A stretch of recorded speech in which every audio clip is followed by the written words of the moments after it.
Mardi, le directeur général de la SLN avait assuré que, si la situation perdurait, il serait obligé de mettre en place une procédure de sauvegarde pour la société, voire une procédure collective, ce qui signifie le redressement ou la liquidation judiciaire de la SLN.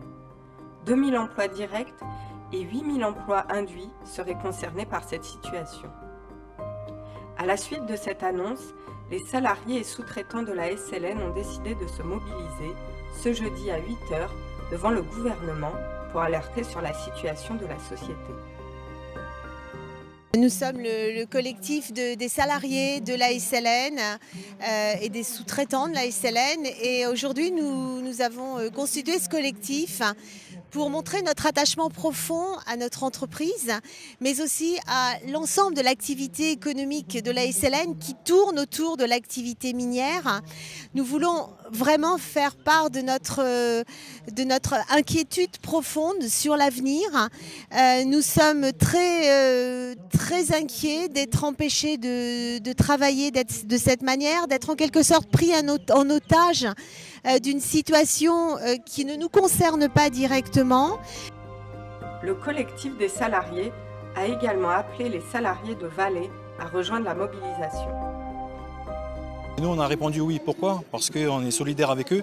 On a des points communs en ce moment par rapport à notre travail. Donc on a un blocage des sites qui ne nous permet pas de travailler. C'est pour ça qu'on a voulu se joindre avec eux, parce qu'il y a un impact social important, un enjeu sur les emplois, et qu'il nous appartient de venir interpeller les politiques, d'avancer sur les sujets assez rapidement, parce que c'est difficile. C'est difficile pour tous les salariés qui travaillent dans le nickel. En effet, la SLN se trouve dans une situation financière critique suite au blocage qu'elle a subi durant le mois de décembre. Pourtant, la SLN avait réussi à redresser et à réduire son endettement de 5 milliards sur les 3 derniers mois avant les blocages.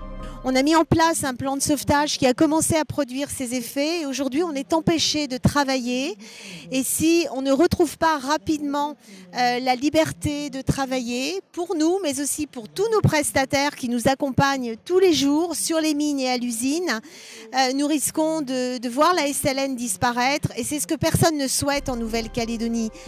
À 10h, une délégation d'une dizaine de personnes composée majoritairement de salariés de la SLN, mais aussi de salariés de Valais, a rencontré les élus du Congrès pour leur lire une lettre dans laquelle le collectif explique qu'il est urgent de se mettre autour de la table. La solution première pour la SLN, c'est de pouvoir opérer librement sur nos mines pour pouvoir amener tout le minerai pour alimenter les fours de Dognombo pour qu'on ne soit pas obligé de baisser la puissance des fours et c'est également de pouvoir acheminer tout le minerai vers les clients qui l'attendent. En fait, c'est de travailler librement, c'est tout ce qu'on demande. Nous, on veut travailler librement, sans entrave. On ne veut plus que nos salariés soient menacés, on ne veut plus qu'ils montent sur mine avec la peur d'être agressés. On veut pouvoir travailler en paix, tout simplement.